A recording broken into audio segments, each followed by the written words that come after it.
pleased on behalf of University of Michigan Public Television to welcome a very special guest to our area. And well, when you get to be my age, you get a little sensitive about this kind of introduction. I guess I would have to call him the father of crossover music. Yeah, I think Glen Campbell. Well, I can thank TV for that, I think. Yeah. You know, when we went on to the SmothersBrothersSummer show, you know, I had Gentleman of Mine out. I had By the Time I Get to Phoenix out. So we had a lot of product to sell. Well, when we got it done quick. But it's, I think the TV is what made the crossover so big. in fact, I know something about you that I'll bet you don't know about yourself. Oh, I doubt it. What? I know where you were the night before you became famous. Oh, Saturday night before the Sunday show? Yeah. I don't know. You're at Bowling Green State University. Oh, yeah, Bowling Green. And you were... I invited my girlfriend to a Righteous Brothers concert. Yeah. And you were the opening act for the Righteous Brothers that night. I'll be dead gum. And I got to be honest, I took her there for Unchained Melody, not for Wichita Lineman. Right.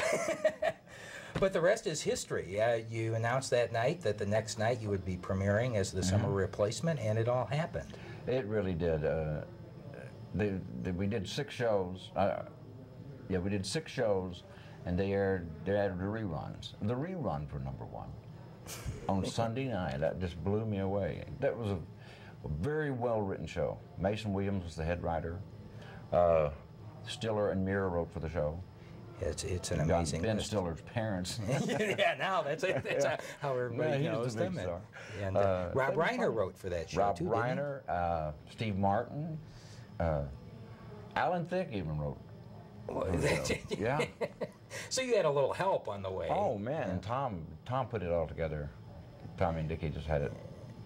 All I had to do was go on and say, "Hi, I'm Glen Campbell," and read the cue cards. Everything happened. But it leads to another area, too, because a lot of people think of that, and even as I talked about my days in Bowling Green, it's like overnight stardom, but you had already been performing for, what, 20 years or so by the time you did that? I started with my uncle in the middle 50s in Albuquerque. We had a radio show 5 days a week, and we played guitar and sang everything. We did every kind of song imaginable. Because a 30-minute radio show 5 days a week, you really use up the material. We did everything from Glenn Miller to the Sons of the Pioneers, you know, and of course all the country stuff. Sure.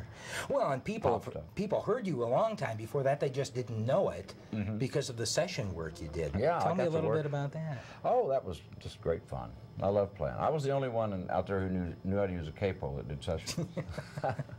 So I got to do all the Beach Boy stuff, the Jan and Dean stuff, all the what to call rock, I guess, surfing rock.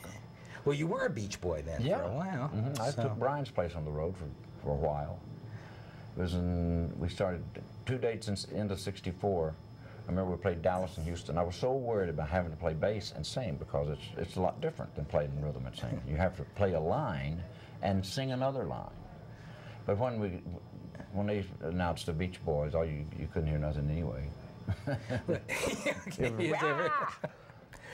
Well, then, sort of as a result of the experience on the Smothers Brothers and your popularity, you did become, in essence, the father of crossover. I mean, you were the first to win a Grammy in both country and western and pop. Is that something that you had in your mind? Was that planned? No. It was just a blessing that came my way. I knew Tommy and Dickie I did a couple of albums with them, you know, when I was doing studio work. And, well, when they called me he called me up and he saw me on Joey Bishop's show. It was on ABC then, I think. And Regis Philbin was Regis Philbin was his sidekick. Yeah, old Reg. And Tommy happened to catch the show. And I did Phoenix and Gentleman of Mine. And he said he really liked that he said, "Can you read?" I said, "Sure, I can read. The words ain't too big, you know." He says, "As long as you read cue cards," because he liked the element of the difference in the 2 songs. He said that's real unusual. You do Gentleman of Mine, which is basically a folk country song, really. but it's got minor changes in it, so I guess it maybe sounds pop. I mean, in Phoenix is, to me, all it just